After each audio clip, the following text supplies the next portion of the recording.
Hello friends, I am Saili Rathod. I welcome you all in the second video lecture of electrical measurement techniques. This is the second lecture of the video series.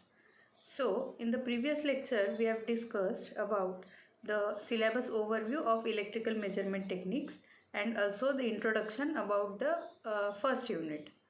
Now, as we know, the subject electrical measurement techniques having code 203, and we have finished with the syllabus overview. So, coming to the next slide, here we will again have an overlook of the first unit, which consists of three parts: measurement and instrumentation theory, essentials of indicating instruments. Third one is ammeter and voltmeter theory. In the first section of the first unit, we are going to discuss about the characteristics of measuring instruments, static and dynamic. That is the different types of characteristics, which are some are the static characteristics and some are the dynamic. For an example, accuracy, linearity, speed of response, dead zone, repeatability, resolution, span, reproducibility, drifts. All are the characteristics of measuring instrument.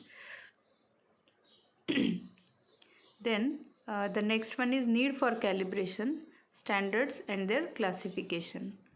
Then we will see the block diagram of generalized instrumentation system. Friends, as in the previous lecture we have also seen an general instrumentation block diagram. But in this block diagram of generalized instrumentation system, we will see some in detail actual what instrumentation system is. Then the next point is classification of measuring instruments. It is classified into two categories: absolute and secondary. Then types of secondary instruments. What are they? Indicating, integrating and recording. And the recording instruments are in the form of analog and digital. In both we can record the signals. Then the second subsection of the first unit, we will see essentials of indicating instrument.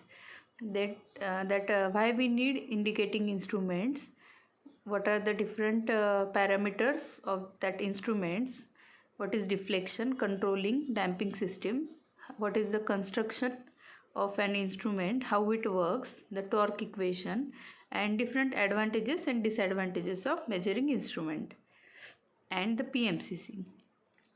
Now the third section, subtopic of the first unit, consists of ammeter and voltmeter theory. In this topic we will see the extension of range of ammeter and voltmeter using shunt, multiplier, universal shunt, universal multiplier. And at last we will see the block diagram of operation of digital ammeter and voltmeter in brief.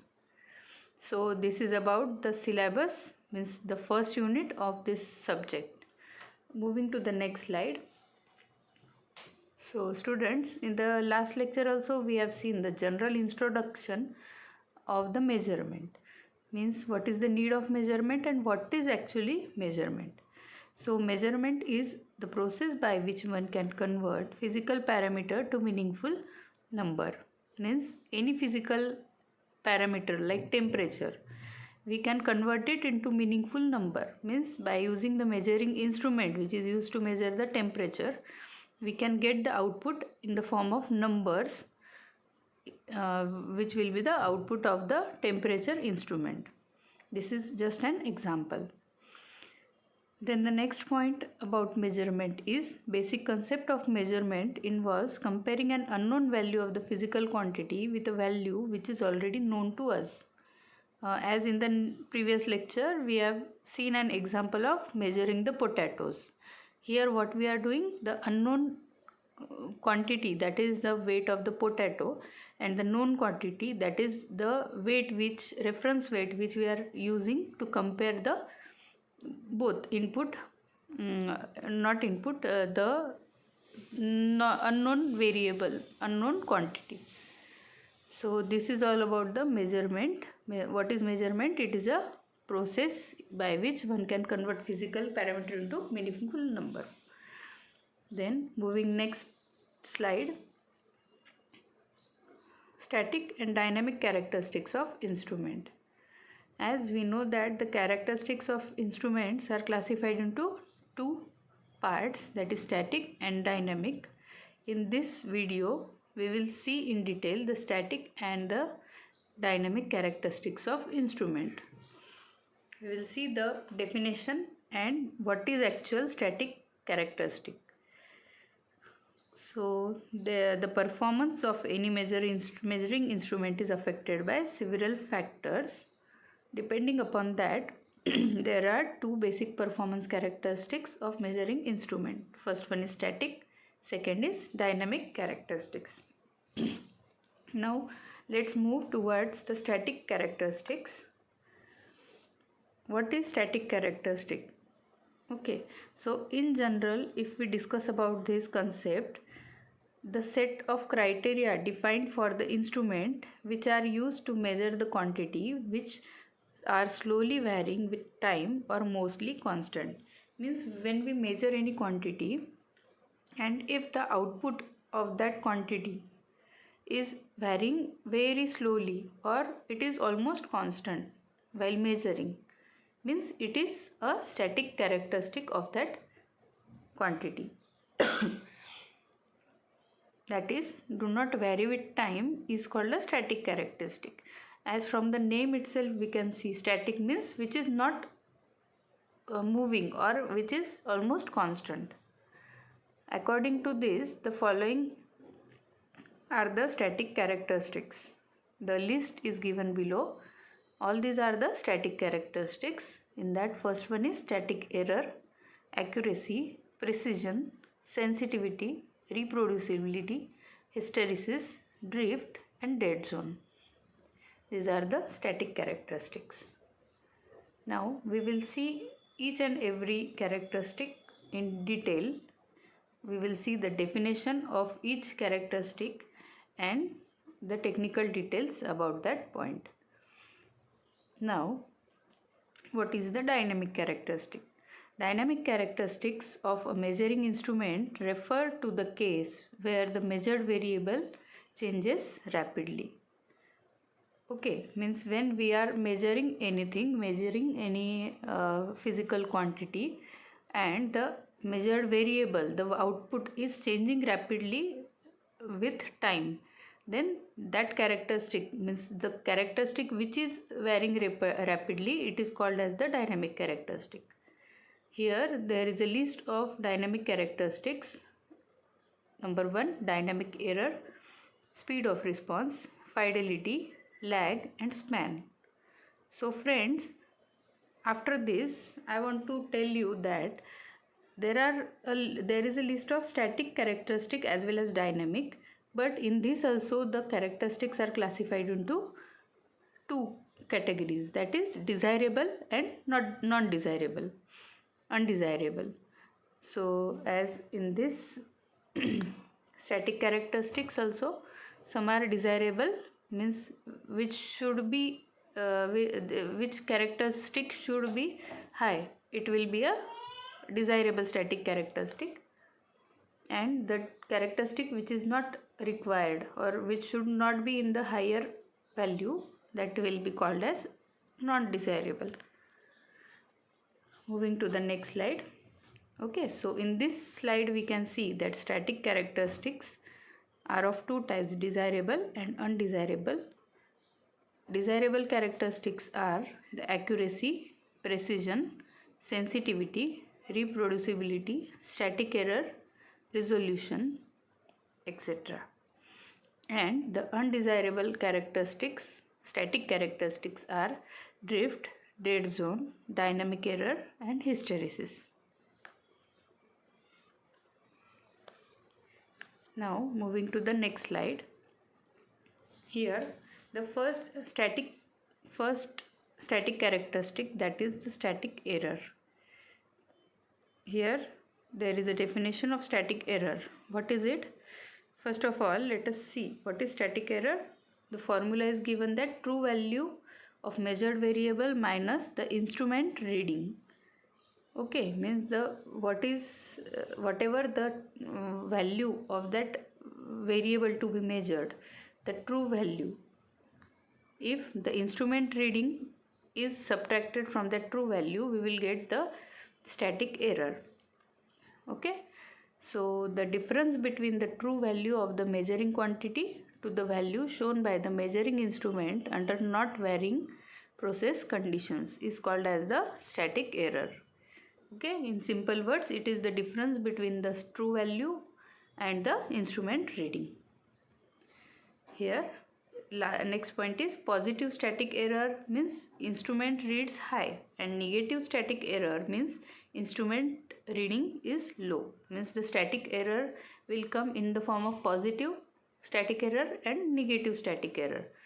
If the instrument reads high, then it will show the positive static error, and if the instrument is reading low, then it will show the negative static error. Clear? Then we will move to the next static characteristic, which is accuracy. Friends, we know that wherever we are measuring something, we can say that this instrument is having very high accuracy. Means if the output is very close to the actual value, then the accuracy of that instrument is high. So the definition is accuracy may be defined as the degree of closeness with which the instrument reading approaching the true value of the quantity to be measured. Okay. Then the next point is the measured quantity may be different from the true value due to the effects of temperature, humidity, etc. What does this point say is that whenever we are measuring any quantity, the output may be varying, may get varied due to some external parameters like temperature, humidity. Due to that, the accuracy may be less of that instrument. Next point is accuracy is expressed in the percentage of full scale reading. In the case of instrument having a uniform scale, the accuracy can be expressed as percentage of full scale reading. And the next point is the best way to develop the ideas of accuracy is to specify it in terms of percentage of the true value of a quantity being measured. Okay, it means if the instrument is highly accurate, we can say the accuracy is 99%, or we can say if it is low, then the accuracy is very less, like 70% accuracy is there. So in the form of percentage, we can measure the accuracy. Next static characteristic is linearity. The linearity is defined as the ability to give the input characteristics symmetrically and linearly. Linearly means in a straight line. Instruments are said to be linear when there is an increment in input and output are constant over the specified range. Means if we are plotting the input on x-axis and output on the y-axis, and the output is plotted on that graph, then the output is varying, is showing the linear property. So that property, if the output is in a straight line, then we can say that the output is, means this characteristic is a linear characteristic of that instrument. The next point is linearity is an indicator of the consistency of measurements over the entire range of measurement. In simple terms, linearity tells us how well the instrument measurement corresponds to reality. Means linearity is what? It is a desirable characteristic of that instrument. Then the precision. As we have seen the accuracy, what we can say, the degree of closeness of the output with the actual value. Precision is also somewhat similar to the accuracy, but we cannot say the accuracy and precision is same. Here the precision is the degree of exactness what was the accuracy? It was the degree of closeness, and the precision is the degree of exactness for which the instrument is designed. It composed of two characteristics, conformity and significant figures. Precision can be measured by taking multiple readings. When we are taking 3 readings of a particular experiment and all the 3 outputs are very close, means we can say the precision means the output is very precise. For an example, more significant figures estimated precision is more. For example, 2 resistors for values of 1792 ohms and 1710 ohms. A person even repeated measurement, it indicates 1.7 k ohms. The reader cannot read the true value from the scale. Okay, so when we take multiple readings and there is a very close exactness of that output, we can see the instrument is very precise. Then moving to the next point, sensitivity. This is also a desirable characteristic of an instrument, that if any instrument is very sensitive, then it is very good for us. Sensitivity can also be derived as for the smallest changes in the measured variable for which the instrument responds. Means the instrument should respond very quickly and sensitively to the input. This is a good sensitivity of that instrument. Next point is sensitivity can be defined as the ratio of change in output to change in input which causes it in steady state conditions. Next point is the usage of this term is generally limited to linear devices where the plot of output to input magnitude is straight. Okay, so from this figure also we can see that the input is plotted on x-axis and output Q0 is plotted on y-axis, and the graph shows the output, means graph shows the Qi and Q0. We can see the difference between input and output. If we take the ratio of this change in output and change in input, we will get the sensitivity. Then sensitivity is equals to change in output upon change in input. Coming to the next point, sensitivity can also be derived as the smallest changes in the measured variable instrument responds. And the next point is the term sensitivity is sometimes used to describe the maximum change in an input signal that will not initiate on output. What does it mean? If we are taking maximum changes in the input also, but still the output will not initiate any change. Okay, so this is related to the term sensitivity. Here there is a note given that as we have seen, as we have said that sensitivity is a desirable characteristics. Therefore, the note is the sensitivity of the instrument should be high. Means it is a desirable parameter of an instrument. Then next point is reproducibility. Under the different measurement conditions, if the successive measurements of the same variable produce agreed results are called reproducibility. It is the degree of closeness with which a given value may be repeatedly measured. Means when we are measuring any quantity, the degree of closeness with which a given value may be repeatedly measured, we can repeat it and we should get the degree of closeness. It may be specified in terms of units for a given period of time. Perfect reproducibility means that the instrument has no drift. Means if any instrument is showing the perfect reproducibility, means it will have no drift. As we know that drift is a not undesirable characteristic. So if reproducibility is high, then the drift will be low. It is vice versa. The next characteristic is resolution. It is the smallest quantity being measured which can be detected with certainty by an instrument.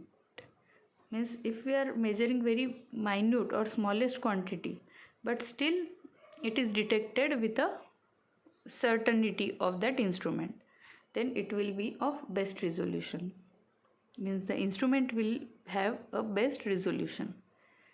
Next point, if a non-zero input quantity is slowly increased, the output reading won't increase until some minimum changes in the input takes place. The minimum change which causes the change in output is termed as the resolution.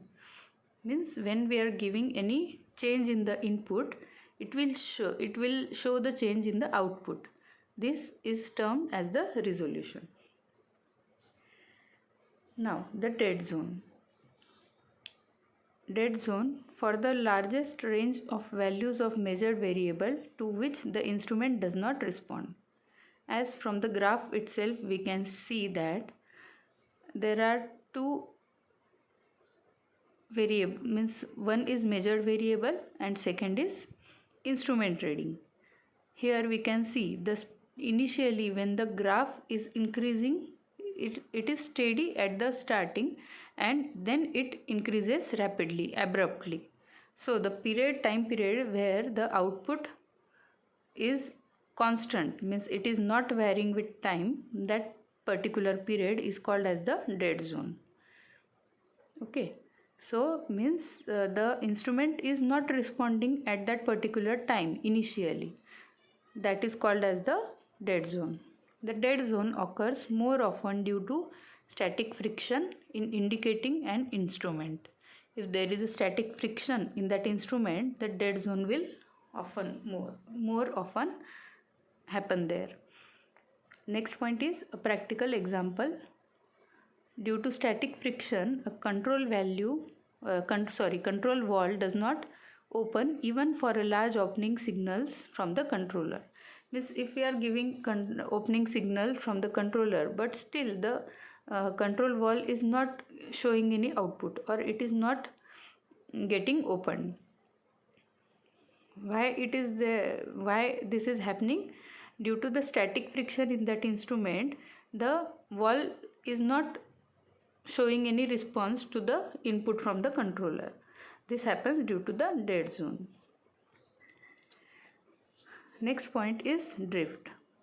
Drift is an undesired change in the output of a measured variable over a period of time that is unrelated to the change in output, operating conditions, load.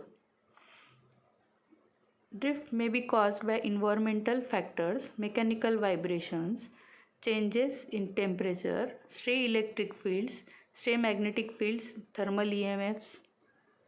A drift in the calibration of the instrument occurs due to the aging of component parts. Drift occurs in flow measurement due to wear and tear of primary sensing elements such as orifice plates. Okay, now what is drift actually?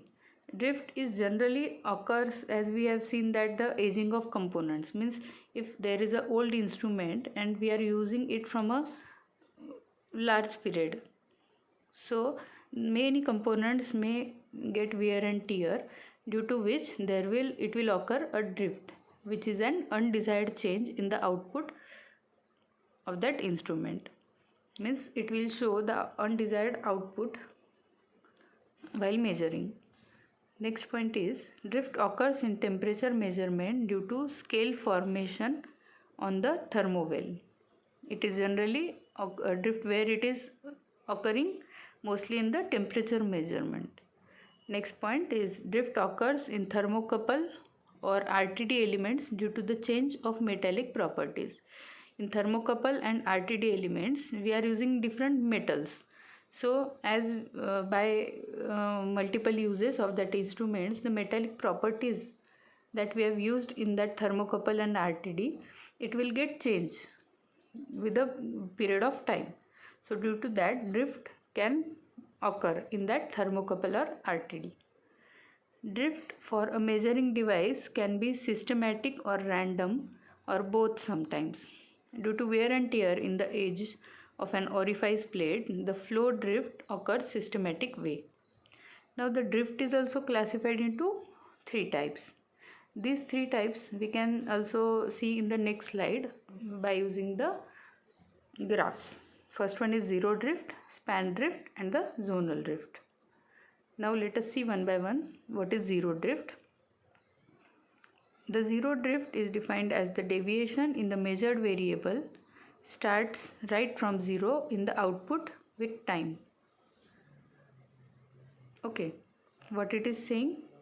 Zero drift is defined as the deviation in the measured variable starts right from zero in the output with time. As from the first graph we can see the characteristics with zero drift. What it is showing, the linearity is shown, means linear property, it is where we denote it at the from starting from the zero and goes linearly above. But here the output is shown, it is parallel to the middle line. Okay, but it is also starting from the zero value on x-axis. So this is due to the zero drift. The whole instrument calibration may gradually shift by the same amount as shown in the above figure. The mechanical bathroom weighing scale is a common example. It is quite casual to find that there is a reading perhaps 1 kg with no one stood on the scale. It means there is not any input to the instrument, but still it is showing the 1 kg as output. It is due to the zero drift. If someone of known weight weighs 70 kgs were to get on the scale, the reading would be 71 kgs. Many times in the hospital also, when we are going to measure the weight, in the starting also it does not show the zero on the output display. Why? It is due to only the zero drift. If someone with a known weight of 100 kg, the reading would be 101 kg, means it is showing a drift of near about 1 kg. The zero shift is normally removable by calibration. When we calibrate the instrument, means if the weighing scale is showing zero drift, we can calibrate it and then it will show the accurate reading. Second one is span drift. If there is a proportionate change in its indication right along the upward scale, the drift is termed span drift or sensitivity drift. In the second graph we can see the span drift, means the characteristic is starting from the zero but it is somewhat shifted upwards towards the output. This is called the span drift. And last one is the zonal drift. As from the name itself we can see the drift is for a particular zone. Therefore it is called the zonal drift. In case if the drift occurs only a certain portion of the span of an instrument, it is called the zonal drift. So all the three drifts are explained in this slide. So this is all about the static characteristics of the instrument which we have seen in today's lecture. In the next lecture we will start with the dynamic characteristics of an instrument. So till that, thank you and keep studying.